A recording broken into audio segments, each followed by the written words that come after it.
Hello friends, welcome back to my vlog. આજે આપણે જાસુ farm visit કરવા. તો હું, મારો કાકાનો છોકરો અને મારો ભાઈ અમે ત્રણેય નીકળી ગયા છે આજે ફાર્મ વિઝિટ કરવા. હવે તમે વિચારતા હશો કે શેનું ફાર્મ છે અને ક્યાં છે, તો એ જોવા માટે બન્યા રહો મારા આજના વ્લોગમાં. તો આપણે પહોંચી ગયા છે અમારા દાદાની વાડીએ અને અહીંયા છે ફાર્મ.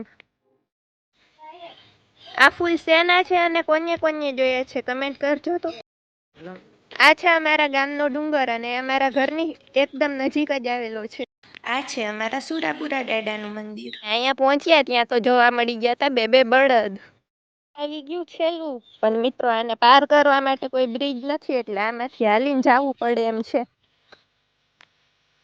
પહોંચી ગયા ત્યાં તો સનસેટ થઈ ગયું. જો મિત્રો કેવું મસ્ત નજારો દેખાય છે. તો આ છે ફાર્મ અને ઉપર ચડાવેલા છે ટાંકા કુકડાને પાણી સપ્લાય કરવા માટે. અહીંયા છે બીજું અને એમનો ટાંકો છે અહીંયા. તો તમે જે જોયું એ ફાર્મની બેક સાઈડ હતું. હવે આ છે ફ્રન્ટ સાઈડ. ફાર્મનો અંદરનો લુક મિત્રો કેવો લાગ્યો જરા કમેન્ટ કરજો. તો જઈએ આપણે અંદર સાઈડ. તો આ આવી ગયો પાટો પંખો. આ છે એમના વાસણ જેમાં પાણી અને ખોરાક ભરે છે. તો આ છે ફાઇનલ લુક.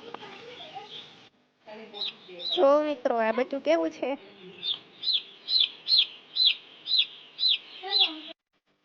આવા તો અહીંયા કેટલા બધા બચ્ચા છે. આ બધું તો ટીટોડીના બચ્ચા જેવું લાગતું હતું, પણ આ છે તો કુકડું. જો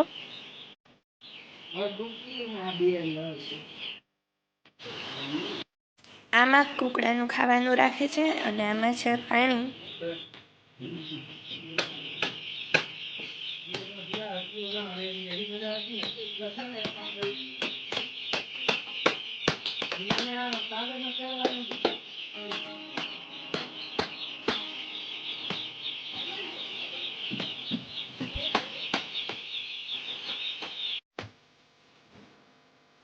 ઉપર સાઈડથી આ કંઈક આવું દેખાતું હતું.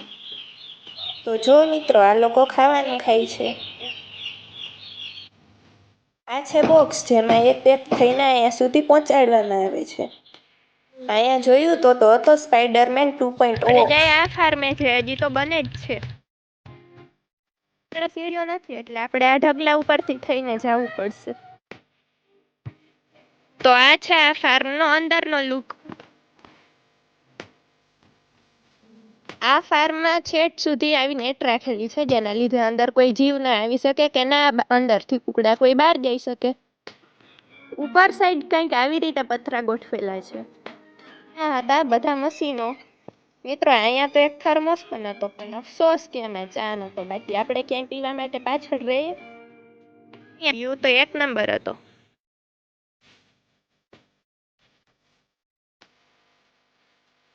આ ત્રણેયને તો મજા આવી ગઈ એટલે અહીંયા રમ્યા જ કરે છે ક્યારના. ઉપરથી ઠેકડા મારે છે, કાદું પડી ગયો ને તો પછી નહીં મારવાનું. જો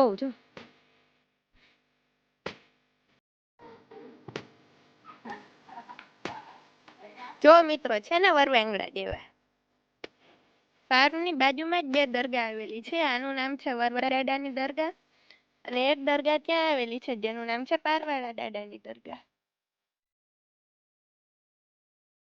અને અહીંયા આવેલું છે એક તળાવ. તો ચાલો આપણે અહીંયા જઈએ. ત્યાં તે ચડી ગયા. અને મિત્રો અહીંયા તો ખેતર હતા જેમાં આવેલી હતી ધાણા ભાજી. કોઈને જોતી હોય તો કમેન્ટ કરી દેજો અને અમારા ગામમાં આવીને લઈ જાજો. તો આ છે મકાઈ. ખાઈ અને 50-50 ની મળે. અમારા ખેતરમાં તો એકદમ મફતમાં મળી જશે તમને. તો આ હતું તળાવ, પણ એની હાલત તો બહુ ખરાબ છે અત્યારે. ખાલી ચોમાસામાં જ મસ્ત દેખાય.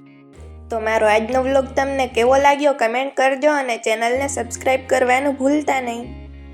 મળીએ આવતા વ્લોગમાં. Bye bye.